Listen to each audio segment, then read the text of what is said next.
নমস্কার। আজ সোমবার 22শে জুন 2026। একটু আগে পশ্চিমবঙ্গের বিধানসভায় রাজ্যের নতুন বিজেপি সরকারের প্রথম পূর্ণাঙ্গ বাজেট পেশ করা শেষ হয়েছে। অর্থমন্ত্রী স্বপন দাশগুপ্ত বিধানসভায় দাঁড়িয়ে অনেক ঘোষণা করেছেন, কিন্তু সেই ঘোষণাগুলোর মধ্যে একটি সংখ্যায় আমার চোখ আটকে গেছে। সংখ্যাটা হলো 11,000 কোটি টাকা।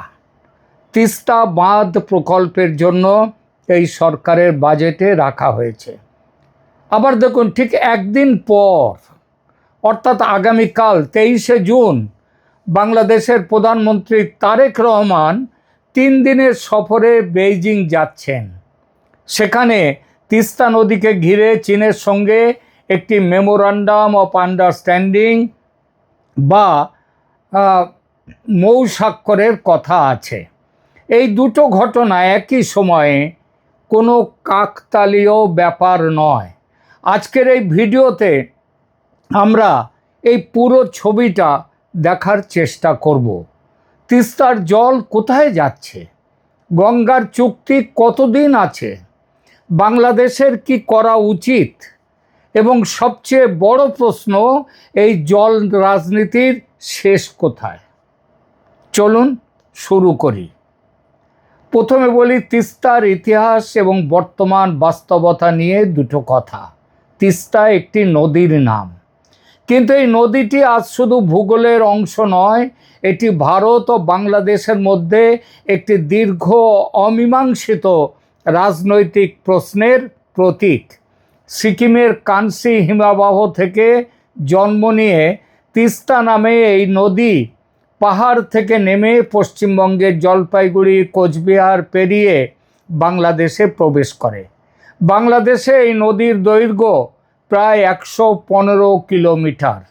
রংপুর, লালমনিরহাট, নীলফামারী, গাইবান্ধা, উত্তরবঙ্গের এই জেলাগুলোর কোটি কোটি মানুষের কৃষি, জীবন ও জীবিকা এই নদীর উপর নির্ভর করে। কিন্তু আজ সেই নদীতে জল নেই। শুনতে অবাক লাগলেও সত্যি। শুকনো মৌসুমে গ্রীষ্মকালে বাংলাদেশ অংশে তিস্তার পানি প্রবাহ, জলের প্রবাহ কমে গেছে 80 থেকে 90%। মানে এক সময় যেখানে 10,000 কিউসেক জল আসতো, আজ সেখানে আসছে মাত্র 1200 থেকে 1500 কিউসেক। কেন এই কমে গেল? কারণ উজানে মানে ওপরের দিকে ভারতের অংশে তিস্তায় এখনো পর্যন্ত 9টি বাঁধ এবং 2টি ব্যারাজ নির্মিত হয়েছে।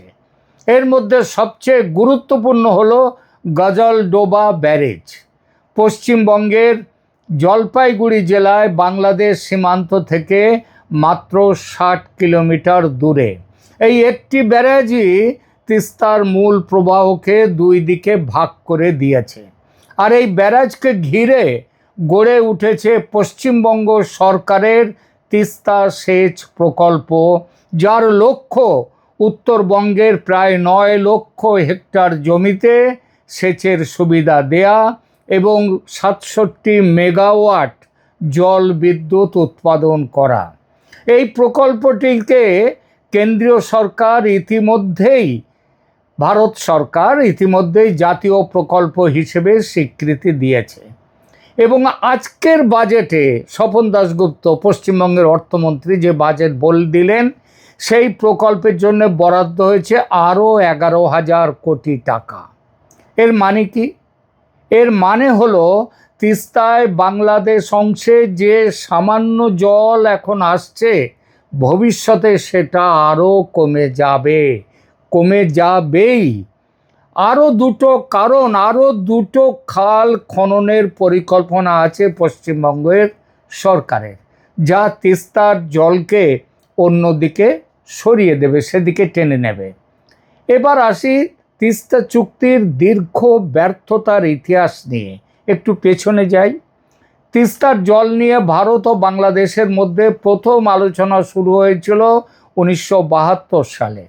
1983 সালে একটি অন্তর্বর্তী চুক্তি হয়েছিল, যেখানে বলা হয়েছিল শুকনো মৌসুমে ভারত পাবে 39% জল, বাংলাদেশ পাবে 36%, কিন্তু সেই চুক্তি কখনো কার্যকর হয়নি। এরপর কেটে গেছে দশকের পর দশক, সেই চুক্তি হয়ে গেছে বাজে তমসুক, বাজে দলিল। 2011 সালে সবচেয়ে বড় সুযোগ এসেছিল একটা। ভারতের তখনকার প্রধানমন্ত্রী মনমোহন সিং বাংলাদেশ সফরে এসেছিলেন। সব ঠিকঠাক ছিল, চুক্তির খসড়া তৈরি, 50-50 ভাগে জল বন্টনের প্রস্তাব মেনে নিয়েছিল দুই পক্ষই। তারপর হঠাৎ সব ভেস্তে গেল। পশ্চিমবঙ্গের তখনকার মুখ্যমন্ত্রী মমতা বন্দ্যোপাধ্যায় সেই সফরে যেতে অস্বীকার করলেন। তার যুক্তি, এই চুক্তি পশ্চিমবঙ্গের কৃষিকে ধ্বংস করবে। কেন্দ্রীয় সরকার এগিয়ে যেতে পারল না, কারণ ভারতে নদীর বিষয়টি রাজ্যের এখতিয়ারে পড়ে আংশিকভাবে। সেই থেকে আজ পর্যন্ত 15 বছর ধরে কোনো চুক্তি নেই, চেষ্টাও হয়নি। আর মমতা বন্দ্যোপাধ্যায় ছিলেন পশ্চিমবঙ্গের শাসনের ক্ষমতায়। আর তিনি তো আবার বাংলাদেশের খুব প্রিয় মানুষ, মমতা বন্দ্যোপাধ্যায়। বাংলাদেশের মানুষরা তাকে বলেনি যে আপনি সই করুন জোর করে। কিন্তু আজ বিজেপি পশ্চিমবঙ্গে ক্ষমতায়, মমতা বন্দ্যোপাধ্যায়ের সেই বাধা আর নেই। তাহলে কি তিস্তা চুক্তির পথ খুলে যাবে? এখানেই কূটনীতির সবচেয়ে জটিল গাণিতিক অঙ্ক। এবার তাহলে বলি, বাংলাদেশ এই চুক্তি খোলার ব্যাপারে কি করছে? এবং দুঃখের কথা, বাংলাদেশ এখানে মানে কি বলবো, এটাতে বলা হয় বিকৃত মস্তিষ্ক বলবো না, কিন্তু অল্প বুদ্ধির মতো চীন কার্ড খেলতে গেছে। বাংলাদেশ দীর্ঘ সময় ধরে হয়তো অপেক্ষায় ছিল কিংবা ছিল না, সেই শুভেচ্ছা ভারত দেখাতে পারেনি, কারণ আগেই বলেছি পশ্চিমবঙ্গে মমতার সরকার ছিল। তাই বাংলাদেশ এবার যখন মমতার সরকার চলে গেছে, তখন ভারতের দিকে হাত না বাড়িয়ে অন্য পথে হাঁটলো, চলে গেল চীনের দিকে। কারণ বাংলাদেশে এখন শেখ হাসিনার সরকার নেই, বাংলাদেশেও তারেক রহমানের সরকার তিস্তা নদীতে একটা মহা পরিকল্পনা হাতে নিয়েছে, যার নাম Teesta river comprehensive management and restoration project. এই প্রকল্পের মোট ব্যয় ধরা হয়েছে কত? প্রায় 12,000 কোটি টাকা। মনে রাখবেন, বাংলাদেশের 12,000 কোটি টাকার তুলনায় ভারতের পশ্চিমবঙ্গে যে 11,000 কোটি টাকা প্রকল্প ব্যয় রেখেছে, সেটা কিন্তু বাংলাদেশের 12,000 কোটি টাকার থেকে বেশি। এই প্রকল্পে কি কি থাকবে? বাংলাদেশের যে প্রকল্প, বাংলাদেশের অংশে তিস্তার 115 কিলোমিটার জুড়ে নদী খনন হবে, গভীরতা 10 মিটার বাড়ানো হবে, দুই পাড়ে 200 কিলোমিটার গাইড বাঁধ হবে, কৃত্রিম জলাধার তৈরি হবে বর্ষার জল ধরে রাখার জন্য, ব্যারাজ কাম রোড হবে, আধুনিক কৃষি খামার তৈরি হবে, এমনকি নদীর পাড়ে সমুদ্র সৈকতের মতো মেরিন ড্রাইভ পর্যন্ত পরিকল্পনা করা আছে। আর এই পুরো প্রকল্পে বাংলাদেশের অর্থায়ন করবে চীন। আগামীকাল তারেক রহমান বেইজিং যাচ্ছেন, সেখানে এই প্রকল্পের MOU স্বাক্ষরের কথা আছে। প্রযুক্তিগত সহায়তা দেবে ইয়েলো রিভার ইঞ্জিনিয়ারিং চায়না নামের একটি চীনা প্রতিষ্ঠান, যারা চীনের হুয়াংহো নদী পরিচালনার অভিজ্ঞতা রয়েছে যাদের। ভারত এই পুরো বিষয়টা নিয়ে স্পষ্টতই উদ্বিগ্ন, এবং উদ্বেগের কারণটা খুবই যৌক্তিক। কারণ তিস্তা নদী শুধু জলের প্রশ্ন নয়, এটি ভূ রাজনীতিরও প্রশ্ন। বাংলাদেশের উত্তরাঞ্চলে চীনা উপস্থিতি মানে ভারতের চিকেন নেক, শিলিগুড়ি করিডর, এর কাছাকাছি চীনের প্রভাব বিস্তারের সুবিধা। আর লালমনিরহাটে সেখানে বিমানবন্দর আধুনিকীকরণেও চীন ইতিমধ্যেই যুক্ত হয়ে গেছে। এটি ভারতের নিরাপত্তার দৃষ্টিকোণ থেকে অত্যন্ত সংবেদনশীল। সুতরাং এবার আসা যাক বাংলাদেশের তিস্তা প্রকল্প কতটা কার্যকর হবে। পরিকল্পনা তো করেছে বাংলাদেশ অনেক কিছু, একটু আগেই বললাম। তবে সবচেয়ে গুরুত্বপূর্ণ প্রশ্নে এবার তাহলে আসি। বাংলাদেশ যদি তিস্তায় 12,000 কোটি টাকার প্রকল্প করে, কিন্তু উজানে পশ্চিমবঙ্গ সরকার যদি 11,000 কোটি টাকার বাঁধ প্রকল্প শেষ করে, তাহলে বাংলাদেশের হবে? কি হবে বাংলাদেশের? সহজ উত্তর, বাংলাদেশের তিস্তা প্রকল্প অনেকটাই মার খেয়ে যাবে, তার মূল উদ্দেশ্য হারাবে।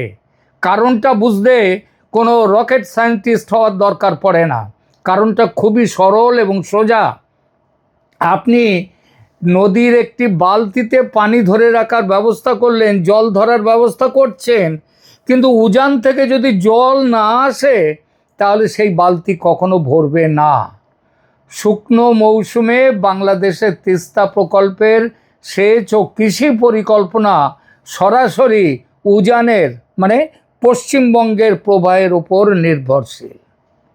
হ্যাঁ, বন্যা নিয়ন্ত্রণের ক্ষেত্রে প্রকল্পটি কিছুটা স্বাধীনভাবে কাজ করতে পারবে। বন্যা নিয়ন্ত্রণ মানে জল বেশি হলে সেটা কখন হতে পারে? বর্ষাকালে অতিরিক্ত পানি সামলানোর ব্যাপারে, জল সামলানো, নদী ভাঙন ঠেকানো, এই কাজগুলো করবে বাংলাদেশের ওই তিস্তা প্রকল্প।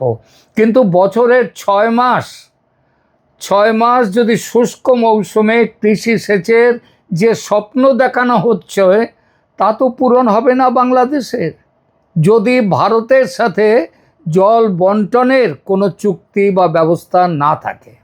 আমি মনে করি বাংলাদেশের ত্রাণমন্ত্রী যখন বলছেন তারেক রহমানের চীন সফরের মধ্য দিয়ে তিস্তা মহাপরিকল্পনার কাজ শুরু হবে, তখন সেই উৎসাহের সঙ্গে এই বাস্তবতাটা মিলিয়ে দেখা দরকার।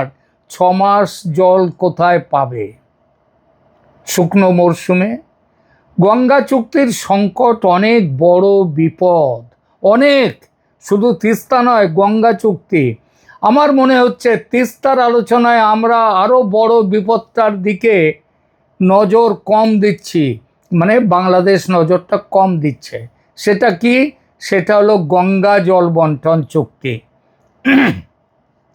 1996 সালের 12ই ডিসেম্বর ভারত ও বাংলাদেশের মধ্যে 30 বছরের জন্য গঙ্গার জল বন্টন চুক্তি স্বাক্ষরিত হয়েছিল। তৎকালীন প্রধানমন্ত্রী শেখ হাসিনা ও ভারতের প্রধানমন্ত্রী এইচ.ডি. দেবগৌড়ার মধ্যে সেই ঐতিহাসিক চুক্তি, যা ফারাক্কা বাঁধের জল বন্টনকে আইনি কাঠামো দিয়েছিল।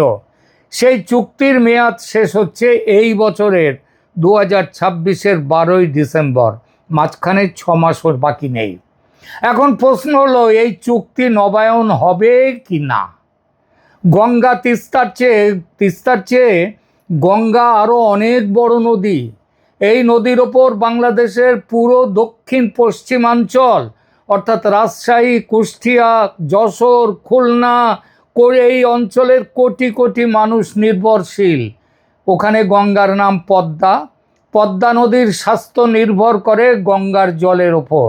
ফারাক্কা বাঁধ থেকে বাংলাদেশে কতটুকু জল আসবে তা নির্ধারণ করে একটা চুক্তি না থাকলে ভারত সীমাহীনভাবে পানি মানে জল সেটা নাও দিতে পারে, বর্তমানে যেটা দিচ্ছে সেটাও বন্ধ করে দিতে পারে বা কমিয়ে দিতে পারে নিজের খেয়াল খুশি মতো, কারণ চুক্তি নেই।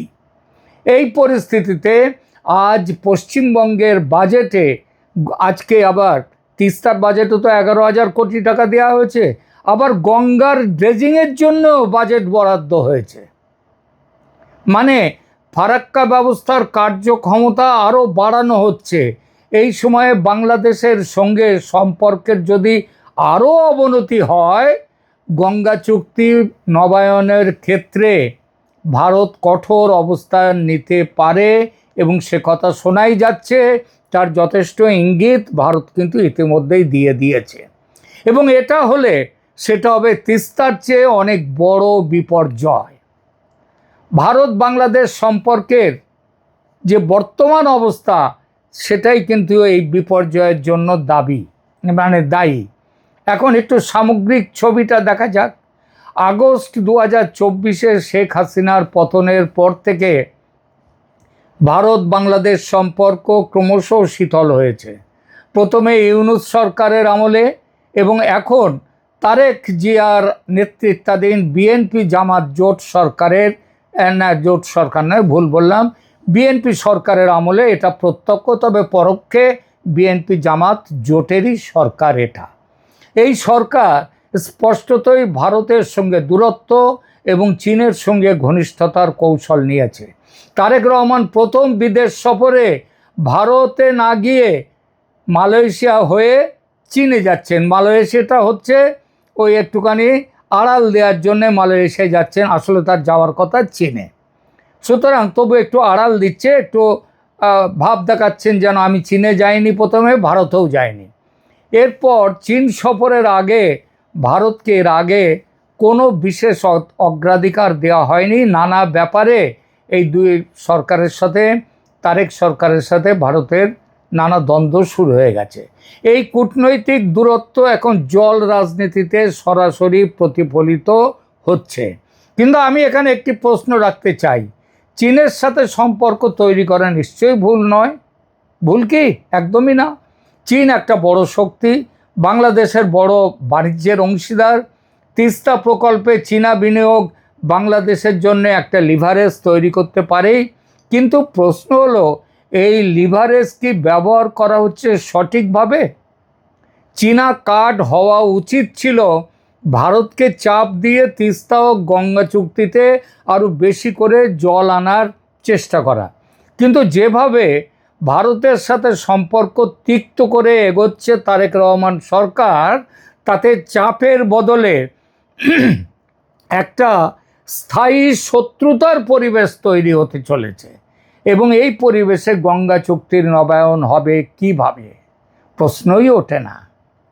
এখানে একটা প্রশ্ন কেউ করতেই পারেন, আন্তর্জাতিক আইন কি বলে? এই পুরো বিষয়টি আন্তর্জাতিক আইনের দৃষ্টিতে দেখলে আমরা দেখতে পাই 1997 সালের জাতিসংঘের ওয়াটার কোর্সেস কনভেনশন, সেখানে স্পষ্ট বলা হয়েছে কোনো উজানের দেশ একতরফাভাবে আন্তর্জাতিক নদীর জল এমনভাবে ব্যবহার বা সরিয়ে নিতে পারবে না যা নিচের দিকের বা ভাটির দেশের ক্ষতি করে। এছাড়া 1966 সালের হেলসিঙ্কি বিধিমালাও একই কথা বলে। আন্তর্জাতিক আইনের ভাষায় তিস্তায় যা হচ্ছে তা ইকুইটেবল ইউটিলাইজেশনের যে নীতি আছে সেই নীতি মেনে চলা হচ্ছে না। কে মানছে না? ভারত মানছে না। তাহলে বাংলাদেশ আন্তর্জাতিক আদালতে তাহলে চলে যেতে পারে? নিশ্চয়ই পারে যেতে, কিন্তু সেই পথে বেশ কিছু সমস্যা আছে। প্রথমত, আন্তর্জাতিক আদালতে যেতে হলে ভারতের সম্মতি নিয়ে যেতে হবে, বাংলাদেশ নিজের ইচ্ছায় যেতে পারে না। দ্বিতীয়ত, এই মামলা চলতে দশকের পর দশক লেগে যাবে। তৃতীয়ত, রায় পেলেও সেই রায়ের বাস্তবায়নে আন্তর্জাতিক চাপ দেওয়ার প্রয়োজন হয়। কিন্তু কে কাকে চাপ দেবে?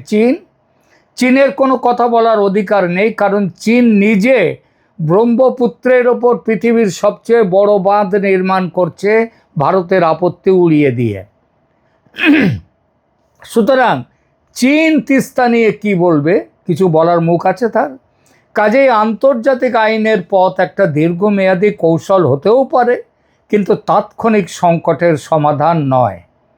তাহলে বাংলাদেশের কি করা উচিত?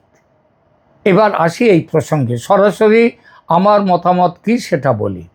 আমার মত হলো, বাংলাদেশের এখনই এই মুহূর্তে ভারতের সাথে আলোচনায় বসা উচিত এবং সেই আলোচনায় 3 বিষয় একসাথে তুলতে হবে। প্রথমত, তিস্তা জলবন্টন চুক্তি। বিজেপি পশ্চিমবঙ্গে ক্ষমতায় এসেছে, মমতার বাধা আর নেই, কেন্দ্র এবং রাজ্য এখন একই দলের। এটা হয়তো শেষ সুযোগ একটি কার্যকর তিস্তা চুক্তিতে পৌঁছানোর। দ্বিতীয়ত, পশ্চিমবঙ্গের নতুন তিস্তা বাঁধ প্রকল্প যেন বাস্তবায়নের আগে বাংলাদেশের সাথে পরামর্শ করা হয়, এমন একটা দাবি নয়, অনুরোধ করতে পারে বাংলাদেশ, কারণ আন্তর্জাতিক আইন এই অনুরোধ মানাটাও কিন্তু অনেকটাই বাধ্যতামূলক করে।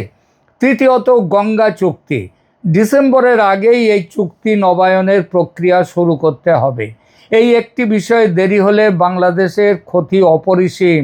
তিস্তা যা ক্ষতি করবে তার অনেক গুণ বেশি ক্ষতি করবে গঙ্গা চুক্তি যদি দেরি হয় কিংবা না হয় যদি। এখন প্রশ্ন হলো, তারেক রহমানের সরকার কি এই পদক্ষেপ নিতে রাজি? ভারত কি তারেকের সঙ্গে এই নিয়ে কথা বলতে রাজি হবে? আমার তো মনে হচ্ছে কথা বলার মুখ এই মুহূর্তে বাংলাদেশ সরকারের নেই। আমি দেখছি একটি বিপজ্জনক প্যারাডক্স। একদিকে চীনের সাথে তিস্তা প্রকল্পের এমওইউ, যা উত্তরবঙ্গের মানুষের স্বপ্নের সঙ্গে জড়িত, অন্যদিকে ভারতের সঙ্গে সম্পর্কের অবনতি, মানে ভারতের সঙ্গে সম্পর্কের অবনতি, যা সেই স্বপ্নের বাস্তবায়নকে প্রশ্নবিদ্ধ করছে। কারণ তিস্তা প্রকল্পের সাফল্য শেষ পর্যন্ত নির্ভর করে উজানের জলের ওপর, যা নিয়ন্ত্রণ করে কিন্তু ভারত। পশ্চিমবঙ্গের বিজেপি সরকার এসেছে, মমতা সরকার চলে গেছে, এটা কি কোনো নতুন সম্ভাবনা? আমার কিন্তু মনে হচ্ছে না। এটা সম্ভাবনা নয়, বরং গুটি আরও কেঁচে গেল। পশ্চিমবঙ্গে বিজেপির জয়, শুভেন্দু অধিকারীর নেতৃত্বে নতুন সরকার তিস্তা চুক্তির ক্ষেত্রে কি নতুন সম্ভাবনার দ্বার খুলে দিয়েছে? আমি আদৌ সেটা মনে করি না। মমতা বন্দ্যোপাধ্যায়ের বদলে শুভেন্দু অধিকারী কিংবা মনমোহন সিংয়ের জায়গায় নরেন্দ্র মোদী, দুই সরকারই খুব বেশি পরিমাণ জাতীয়তাবাদী এবং হিন্দুত্ববাদী। আর সবচেয়ে বড় কথা, তারেক রহমান সরকারও শেখ হাসিনার মতো কূটকৌশলী নন। সবচেয়ে বড় কথা, বাংলাদেশ বর্তমানে ইসলামী মৌলবাদী, পাকিস্তান ও চীনপন্থী এবং ভারত বিরোধীদের দখলে। সুতরাং সমঝোতা করতে ভারত রাজি হবে না। আর বাংলাদেশের কূটনৈতিক ও রাজনৈতিক মহলে পশ্চিমবঙ্গ সরকারের যে পরিবর্তনকে ভীষণ নেতিবাচকভাবে দেখা হচ্ছে। হেরেছে মমতা, কিন্তু যেভাবে কেঁদেছে বাংলাদেশের বর্তমান নেতারা, তাতে সমঝোতার আশা দুরাশা বলেই মনে হয়। এবং আজকের বাজেটে তিস্তা বাঁধে 11,000 কোটির বরাদ্দ দেখে মনে হচ্ছে পশ্চিমবঙ্গের বিজেপি সরকারও প্রথমে নিজের কৃষিকে অগ্রাধিকার দিচ্ছে, নিজের যে চাহিদা সেই চাহিদাকে অগ্রাধিকার দিচ্ছে, চুক্তির আগে বিনিয়োগ করছে। এখানেই বাংলাদেশের কূটনীতির পরীক্ষা। ভারতের নতুন পশ্চিমবঙ্গ সরকারের সাথে, কেন্দ্রীয় সরকারের সাথে এই মুহূর্তে কথা না বললে এই 11,000 কোটি টাকার পশ্চিমবঙ্গের প্রকল্প আরও এগিয়ে যাবে, তিস্তা প্রকল্প, এবং পরে আলোচনায় বসলে বাংলাদেশের অবস্থান আরও দুর্বল হবে। শেষ করি আলোচনা। বন্ধুরা, আজকের ভিডিওতে অনেক কিছু বললাম, একটু গুছিয়ে নিই। তিস্তা নদীর গল্পটা আসলে শুধু তো জলের গল্প নয়, এটা ক্ষমতার গল্প, কূটনীতির গল্প, এটা দক্ষিণ এশিয়ার দুটি প্রতিবেশী দেশের পারস্পরিক নির্ভরতার গল্প, যে নির্ভরতাকে বাংলাদেশ এই মুহূর্তে ভুলে যাচ্ছে। পশ্চিমবঙ্গ সরকার 11,000 কোটি টাকা তিস্তা বাঁধে ঢালছে উত্তরবঙ্গের কৃষক ও মানুষের জন্য, এটা তাদের অধিকার। কিন্তু আন্তর্জাতিক আইন বলছে একতরফাভাবে কারোর অধিকার কারো নেই যখন নিচে একটি ভাটির দেশ সরাসরি ক্ষতিগ্রস্ত হয়। কিন্তু ভারত যদি না মানে সে নিয়ম, কে আসবে ভারতকে মানাতে? কেউ নেই। বাংলাদেশ চীনের সাথে তিস্তা প্রকল্প করছে উত্তরবঙ্গের লক্ষ লক্ষ বাস্তুচ্যুত মানুষের জন্য, এটা তাদের অধিকার। কিন্তু উজানের প্রবাহ নিশ্চিত না করে এই প্রকল্পের পুরো ফল পাওয়া সম্ভব নয়, এটা সম্ভবত ভুলে গেছে বাংলাদেশের নেতারা। এবং গঙ্গা চুক্তি ডিসেম্বরের 12 তারিখে শেষ হচ্ছে, সেটার নবীকরণ না হলে যে বিপর্যয় আসবে তার জন্য বাংলাদেশকে প্রস্তুত থাকতে হবে। আমি মনে করি জল রাজনীতিতে আবেগ নয়, হিসাব দরকার। ভারতের সাথে সম্পর্ক যতই কঠিন হোক না কেন, গঙ্গা ও তিস্তার মতো জীবন মরণের প্রশ্নে আলোচনার দরজা খোলা রাখতেই হবে। চীনের সাথে বন্ধুত্ব এবং ভারতের সাথে কার্যকর কূটনীতি, এই দুটো একসাথে করা সম্ভব। শেখ হাসিনা সেটা খুব ভালোভাবে করেছেন, কিন্তু এখনকার শাসক একটি দেওয়ার জন্য অন্যটা বলি দিচ্ছেন। আর এই বলি দিলে বাংলাদেশের সবচেয়ে বড় ক্ষতি হবে, তার নদীগুলো যাবে হারিয়ে, এবং নদী হারালে জমি মরে, জমি মরলে মানুষ মরে। আজকের মতো এটুকুই। আপনারা কি মনে করেন প্রিয় দর্শক? বাংলাদেশের কি এখনই ভারতের সাথে আলোচনায় বসা উচিত, নাকি চীন কার্ড খেলে চাপ সৃষ্টি করা সঠিক কৌশল? স্পষ্ট করে বলুন, নিচে কমেন্ট করুন। ভিডিওটি ভালো লাগলে শেয়ার করুন। আর এই বিষয়গুলো নিয়ে যত বেশি আলোচনা হবে তত কিন্তু ভালো। আমি ক্যালকাটা ডায়ালগসের পক্ষ থেকে বলছিলাম, আবার দেখা হবে। ধন্যবাদ।